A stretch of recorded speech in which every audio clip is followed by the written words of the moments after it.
प्यारे बच्चों, good morning, जय श्री राम, आदाब। आज हम पढ़ेंगे हरूफ तहजी की आदि शक्लें, यानी कि जितने भी हमारे उर्दू अल्फ़ाबेट्स होते हैं उनकी आदि शक्लों के बारे में आज हम बात करेंगे। तो आइए वीडियो को शुरू करते हैं। सबसे पहले हमारा जो हर्फ होता है वो होता है अलिफ। आप यहाँ पे देख सकते हैं, यहाँ पर लिखा हुआ है हर्फ, यानी इसके नीचे जितने भी हमारे उर्दू अल्फ़ाबेट होंगे वो आएंगे। इसके बाद यहाँ पे देखिए आप, मुख्तलिफ़ सूरतें या फिर भिन्न भिन्न शक्लें, मुख्तलिफ़ सूरतें यानी अलग अलग शक्लें, उदाहरण या फिर मिसालें, एग्जाम्पल्स, ये इसके नीचे लिखी हुई हैं।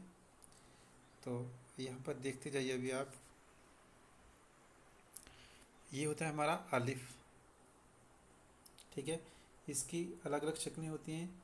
ये आपको इस तरह से भी मिलेगा, इस तरह से भी मिलेगा, इस तरह से भी मिलेगा और इस तरह से भी मिलेगा। तो ये जो पहला वाला है ये देगा अ की आवाज़ और या फिर आ की आवाज़। और ये जो दूसरा वाला है यहाँ पे ये देगा ई की आवाज़, क्योंकि इसके नीचे ई की मात्रा है इसलिए ये ई की आवाज़ देगा। और इसका उदाहरण के तौर पर आप यहाँ पे देख सकते हैं इस, ये लिखा है इस। तो ये जो अलिफ है पहले किसकी आवाज़ दे रहा है? ई की, क्योंकि इसके नीचे ई की मात्रा लगी है। उसके बाद आगे है ऊ। अलिफ के ऊपर जब ऊ की मात्रा आती है तो ये ऊ की आवाज़ में बदल जाता है। तो इसका उदाहरण आप यहाँ पर देख सकते हैं उन, ठीक है, यहाँ पर लिखा हुआ है उन। इसके बाद यहाँ पर है आ। जब अलिफ के ऊपर इस तरह की इलामत आती है तो इसको हम बोलते हैं आ।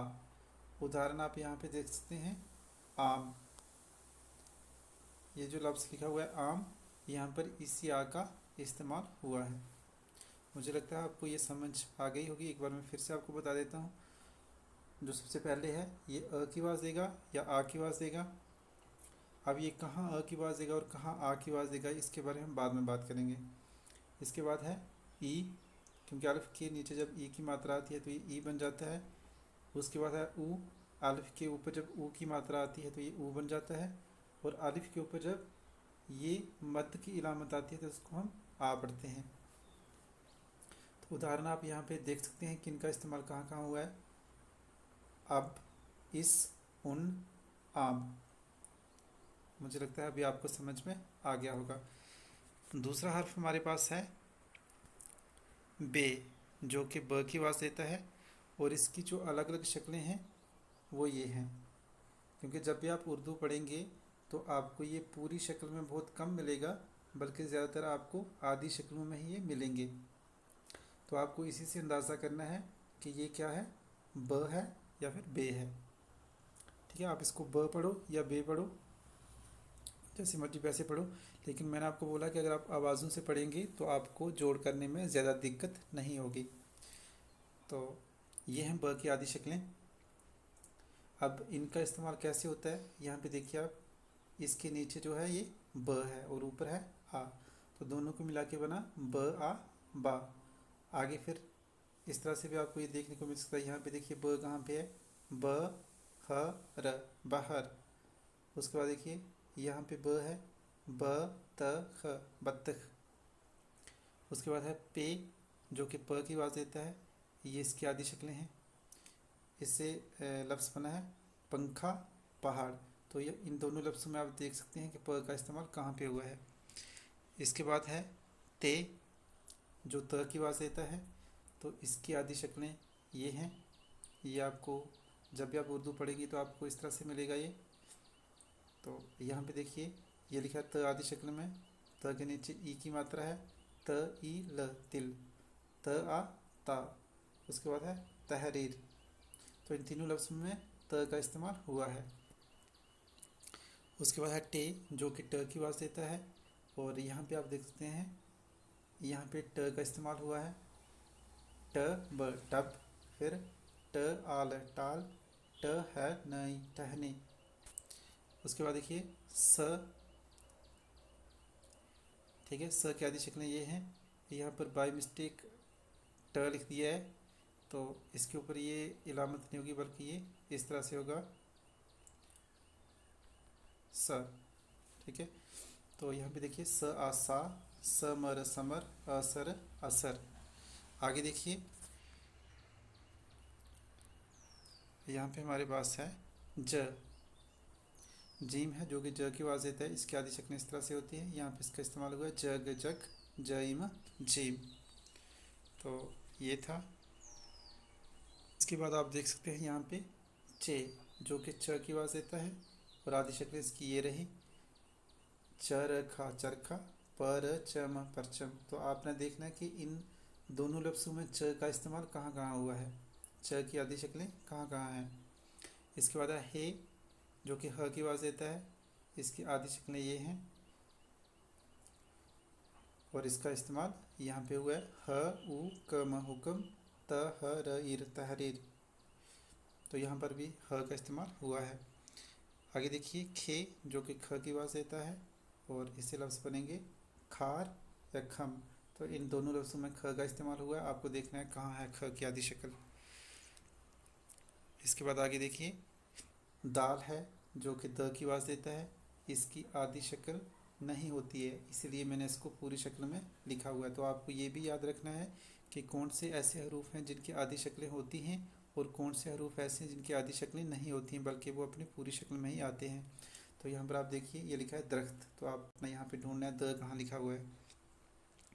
इसके बाद डाल, जो कि ड की आवाज़ देता है, और इससे लफ्ज़ बनता है ढोल। तो आप यहाँ पे देख सकते हैं, यहाँ पे लिखा हुआ है ड, उसके बाद ह ओल होल ढोल।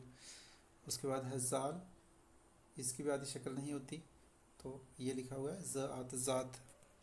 आगे रे है, इसकी भी आदि शक्ल नहीं होती, तो यहाँ पे लिखा हुआ है र आत रात। इसके बाद है रे, तो रे की भी आदि शक्ल नहीं होती, तो इससे कोई भी लफ्ज़ नहीं बनता, ये किसी लफ्ज़ के बीच में या आखिर में आता है। तो यहाँ पे आप देख सकते हैं प ह आड़ पहाड़। आगे है जे, तो इसकी भी पूरी शक्ल होती है, और इससे लफ्ज़ बनता है ज़मीन। यहाँ पे आप देखिए ये लिखा है जे, इसकी भी आदि शक्ल नहीं होती, इसलिए इसको पूरी शक्ल में लिखा है। और यहाँ पे बना है लफ्ज़ ज़ालाबारी विज़न, तो इन दोनों लफ्ज़ों में इसका इस्तेमाल हुआ है। उसके बाद है सीन, जो कि स की आवाज़ देता है, ये इसकी आदि शक्लें हैं, और यहाँ पे इनका इस्तेमाल हुआ है सारा कसर। उसके बाद है शीन, शीन की आदि शक्लें इस तरह से होती हैं, और यहाँ पे देखिए आप कि श का इस्तेमाल कहाँ हुआ है, ब शर बशर, शरबत शरबत। उसके बाद सवात है, सवात की आदि शक्लें ये रही सराही संदूक। आपको देखना है स का इस्तेमाल कहाँ हुआ है यहाँ पर। उसके बाद है ज़वात, तो ज़वात की आदि शक्लें ये हैं, और आपको देखना है यहाँ पर ज़ का इस्तेमाल कहाँ हुआ है। पहला लफ्ज़ है हाजिर, दूसरा है गिज़ा। उसके बाद है तवें, तो तवें जो कि त की आवाज़ देता है, इससे लफ्ज़ बनता है तोता या तलस्सम। तो यहाँ पे आप देखिए त का इस्तेमाल कहाँ हुआ है, और इसकी भी आदि शक्ल नहीं होती है, इसलिए आपको पूरी शक्ल में ये लिख के दिया हुआ है। उसके बाद समय है, जो कि ज़ की आवाज़ देता है, और इसकी भी आदि शक्ल नहीं होती, इसलिए पूरी शक्ल में है। इससे लफ्ज़ बनेगा जुल्म या जालिम। आप देखिए ज़ का इस्तेमाल कहाँ हुआ है। उसके बाद है एन, तो एन की आदि शक्ल इस तरह से होगी, इस तरह से होगी, इस तरह से होगी। इन तीनों में से किसी भी शक्ल में आपको ये लफ्ज़ों में दिख सकता है। तो आपको इसलिए इसकी पहचान रखनी है कि इसकी आदि शक्लें कौन कौन सी हैं। तो यहाँ पे देखिए अशार, यहाँ पे इसका एन का इस्तेमाल हुआ है।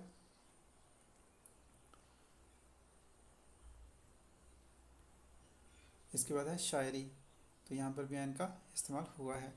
उसके बाद है गैन, तो गैन की भी आदि शक्लें कुछ इस तरह से होंगी, लेकिन इसके ऊपर नुक्ता होगा।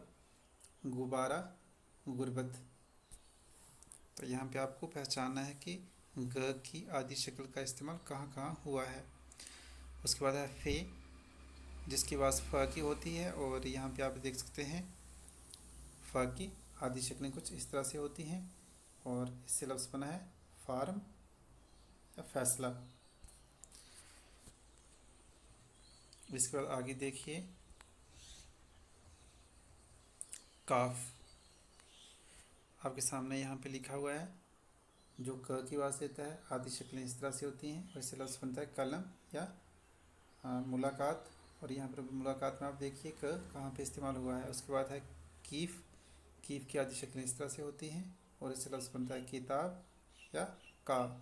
तो यहाँ पे भी आपको पहचानना है कि क का इस्तेमाल कहाँ हुआ है। इसके बाद है गाफ, गाफ की आदि शक्लें ये रही 11 गाम। इसके बाद है लाम, इसकी आदि शक्ल इस तरह से होती है। ये थोड़ी सी लंबी होती है, आपको मैं दोबारा से बता देता हूँ।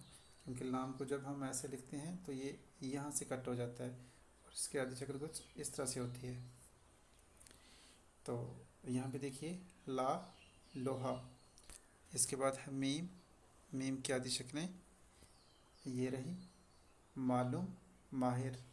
तो आपको पहचाना है कि मान का इस्तेमाल कहाँ हुआ है। उसके बाद है नून, जिसकी आदि शक्ल इस तरह से होगी और न की आवाज़ देता है जंक, जानवर होगा यहाँ पे, ठीक है। इसके बाद है निब, तो इन तीनों में न का इस्तेमाल हुआ है। इसके बाद है वाव, जिसकी आदि शक्ल नहीं होती, पूरी शक्ल में आता है। और यहाँ पे देखिए वर्दी गाओ लू। तो यहाँ पे आपको पहचानना है कि वह का इस्तेमाल कहाँ हुआ है। इसके बाद है हे, तो जो कि ह की आवाज़ देता है, आपको यहाँ पर देखना है। यहाँ पे देखिए हाथी लहर नहर, इन तीनों में ह का इस्तेमाल हुआ है। इसके बाद है हमज़ा, तो ये हमज़ा है जब आप इसको देखोगे कि किसी भी अक्षर के ऊपर आएगा ये, इससे कोई भी लफ्ज़ बनता नहीं है।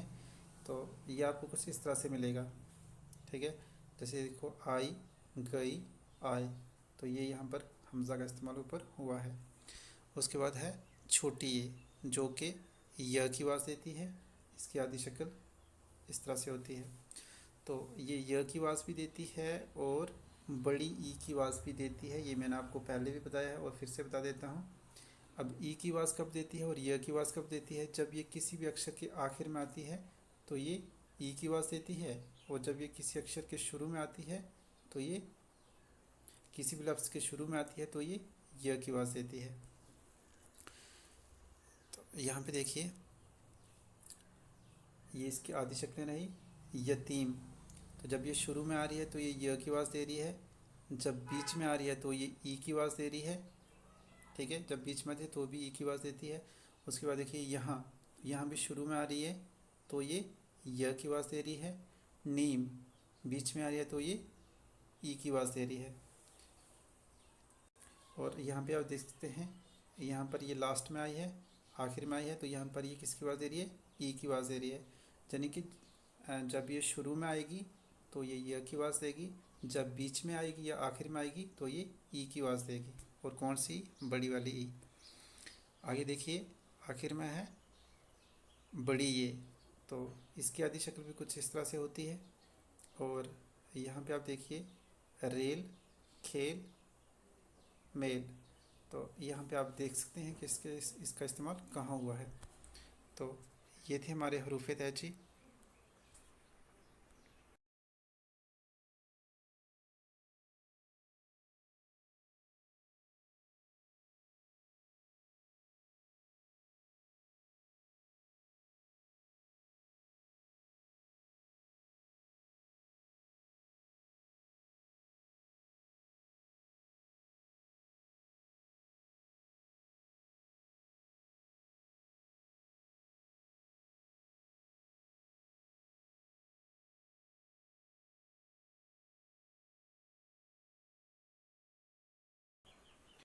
आज की इस वीडियो में बस इतना ही। अगली वीडियो में किसी और टॉपिक पर बात करेंगे। अगर वीडियो अच्छी लगी तो वीडियो को लाइक शेयर ज़रूर करें और चैनल को सब्सक्राइब करना बिल्कुल ना भूलें।